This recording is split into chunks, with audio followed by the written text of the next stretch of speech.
Leads to number 8. She said, mentally strong, healthy people do not make the same mistakes over and over. This is probably, when I look through this list, this is one that I really have a challenge with. And the more I am digging into the concepts of an amazing book called ADHD 2.0, and it did not even dawn on me of how much more data there is now about the brain and ADHD. But making those same mistakes over and over, that it does. And I'm not trying to say, yeah, well, it's my ADHD. What am I supposed to do? But noting that, oh, this is why some of these things become so difficult.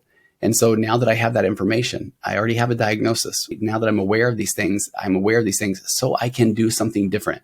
So I can take change on something. If somebody gets a label, autism, depression, anxiety, ADHD, and I'm a big fan of, if somebody comes into my office and they say, hey, I don't like labels, I don't want to be labeled, then bless your heart, I'll meet you right there. But for me, getting my ADHD diagnosis was liberating because it made sense, but it made sense now so I can do something about it. So I can, instead of saying, well, it's my ADHD, it's, this is what happens with mine. I often make the same mistakes over and over. Again, what Amy's talking about here. She says it would be nice to learn enough from each mistake that we'd be guaranteed to never repeat that mistake twice. But the reality is that we're prone to repeat the same mistakes. And learning from our mistakes requires humility and a willingness to look for new strategies to become better. And I might add in there that accountability piece. I will tell you a story about that. But she says mentally strong people don't hide their mistakes or make excuses for them. Instead, they turn their mistakes into opportunities for self-growth. Absolutely.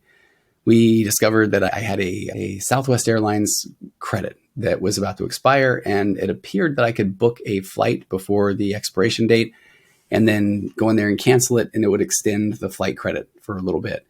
My wife is right there with me. I booked the new flight, and then she said, do you want to go ahead and just cancel that right now? And there was zero reason why I should not have done that at that moment. But here's the more that I learned. ADHD 2.0 talks about two time frames for somebody with ADHD. You either do it now or you'll do it later. There is no in between.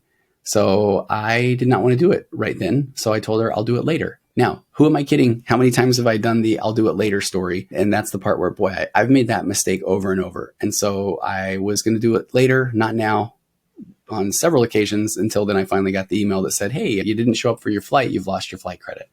I'm going to take ownership of that. I'm going to take full responsibility of that.